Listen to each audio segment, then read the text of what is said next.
Hello friends, welcome to Module 5 of Basic Electrical Engineering course.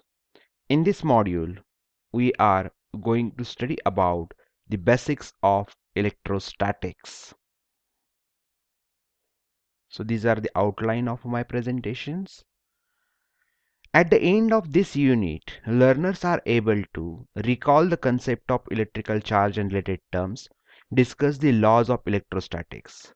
So these some terms you already studied in your previous educations. So we are going to recall that concepts and discuss the laws of electrostatics. What is electrostatics? Electrostatics is a branch of physics that deals with the study of charge at rest. What is electrostatic? It is the branch of physics which deals with the study of electrical charge at rest. That is the charge at rest, which is the charge at rest, hence name is electrostatic. At rest means static, so electrostatics.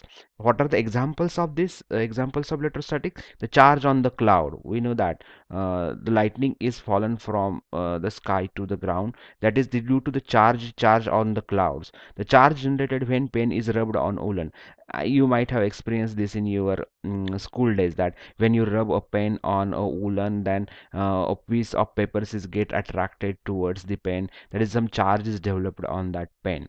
A charge in the battery, that is the charge in a chemical battery, that is, it is a charge on the battery. Charge on the capacitor plates. So these are the some examples of electrostatics. We are going to see this capacitors concept in detail in the next sections. Okay, according to the modern electronic theory, every atom or body contains more than one atom have equal number of protons and number of electrons. So every atom have a equal number of protons and equal number of protons and electrons. That is, protons are positively charged and electrons are negatively charged. Electrically, an atom is neutral because number of electrons is equal to number of protons and the neutrons has no charge. Hence, electrically, every atom is neutral.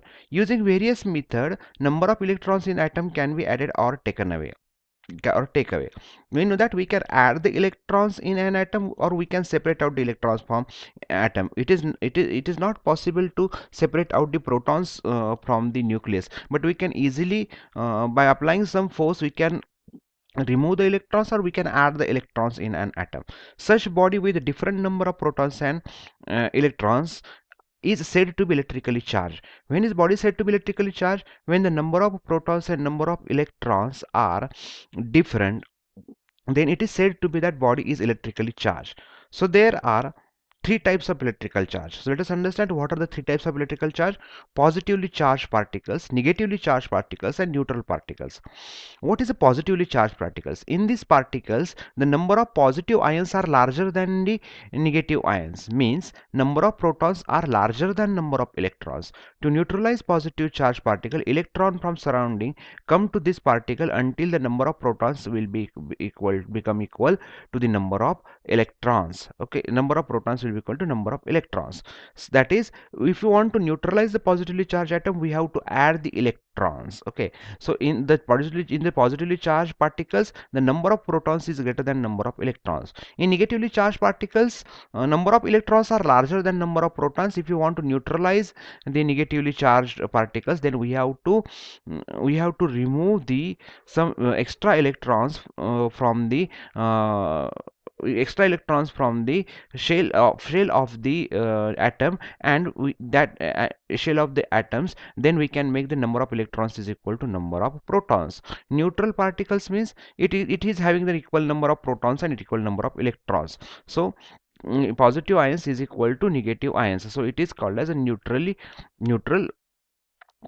particles. Let us understand some laws of electrostatics. So in these laws of electrostatic, the law one is unlike charge attract each other and like charge repels each other. See that you are familiar with these smileys. You are using these smileys for your daily communications. So let us consider that this is the positive charge smiley and this is a negative charge smiley. Okay, so positive charge and negative charge is attracted to each other, whereas two positive charges are repels each other. Similarly, two negative charges are repels each other. Means unlike charges attract, whereas like charges repel each other. Then coming to the second law, which is known as the law of electrostatics. That is Coulomb's inverse square law. So why the name is given Coulomb's inverse square law. It states that the force between two small charged bodies is, that is, this is a positive charge, this is negative charge. The force which is developed between these two charged bodies is directly proportional to the product of charge. Means force between these two is proportional to charge, that is q1, and charge q2, which is given in the coulombs. So directly proportional to the product of charge, that is F is proportional to q1 into q2, inversely proportional to square of distance between them, that is whatever the distance between them, it is inversely proportional to that distance, that is inversely proportional to F is proportional to 1 upon d square, that is inversely proportional to d square. And it is also depend on the nature of surrounding media. Whatever the surrounding nature of the surrounding media, it is also depending upon that. Why it is known as inverse law? Because force is inversely proportional to the distance square between them. So it is known as Coulomb's inverse law. So this is stating about the force, mechanical force, which is developed between two charges. What is the force between these two charges? Force between these two charges is the of attraction. If this charge is positive, this is also positive, then it is the force of repulsion, or if it is negative, then it is the force of repulsion. let let us derive some mathematical equations for the Coulomb's inverse square law. In this Coulomb's inverse square law, this is the positive charge with q1 coulomb, this is the negative charge with q2 coulomb. Place the d meters apart from each other. Then how will calculate the force? According to the Coulomb's inverse square law, F is equal to q1 into q2, that is proportional to product of charge divided by d square. Okay, so F is equal to remove this proportionality sign, F is equal to k. I will introduce one constant k. K is equal to q1 q2 upon d square, where k is known as 1 upon 4 pi epsilon 0. 1 upon 4 pi epsilon 0. So 1 upon 4 pi epsilon 0 into epsilon r. That is epsilon is equal to epsilon 0 into epsilon r. What is this epsilon? We are going to see detail in the next presentation. So where E is the absolute permittivity of the medium. Epsilon is known as what? Absolute permittivity of the medium. Epsilon 0 is absolute permittivity of the free space. Epsilon 0 is absolute permittivity of free space, and its value is 1 upon 36 pi into 10 raised to minus 9, or 8.854 into 10 raised to minus 12 farad meter. Keep in mind, absolute permittivity is having the units is farad per meter, and epsilon r is relative permittivity of the medium. Okay, the epsilon r is what? Relative permittivity of the medium. So let us calculate the force, the relative permittivity of the air. So relative permittivity of the air is epsilon r is taken as a 1. So epsilon r, the relative permittivity of the air, is equal to 1, and 1 upon 4 pi epsilon 0 into epsilon r. So I am taking this epsilon r is equal to 1, q1 into qd upon d square. Let charge q1 and q2 is a unit coulomb, that is q1 q2 is equal to 1 coulomb. So q1 into q2 is also 1 coulomb, and distance is 1 meter. So distance is 1 meter. So I am keeping this distance is equal to 1 meter.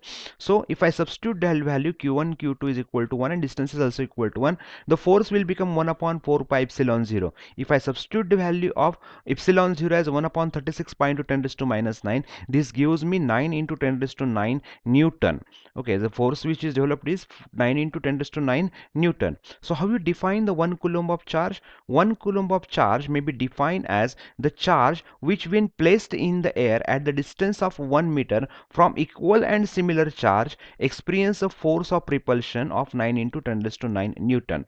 Okay, so what is 1 coulomb? When there is a charge which is placed 1 meter away from the similar charge, if the force experienced is 10 into 10 raised to 9 Newton, then that charge is said to be as 1 coulomb charge. So let us understand what are the properties of electric lines of forces, that is whatever the forces which are departing from the positive charge and coming to the negative charge. So what are that force? The lines of force originate from the positive charge and terminate on negative charge. So lines of force, if you see, lines of force starts at the positive charge and terminate at negative charge. they are always enter or leave to the conducting surface at right angle. Okay, so if it always enters to this conducting surface at the right angle. Keep in mind, it always enters to the conducting surface at right angle.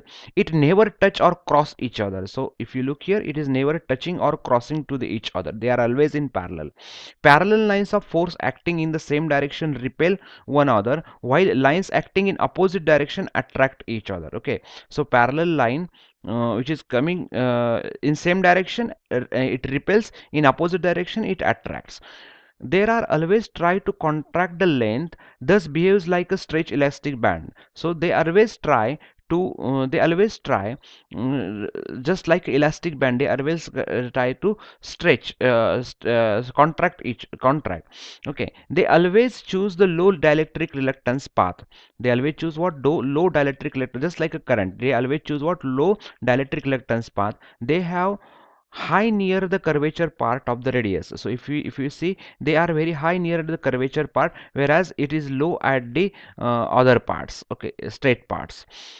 They passes through the insulating medium but does not enter to the charged body. They cannot form a closed path. Okay, as they cannot enter into the charged bodies, they can pass only due to through the insulating medium. Okay, so in the next lecture, let us see what are the different definitions related to the electrostatics. Thank you.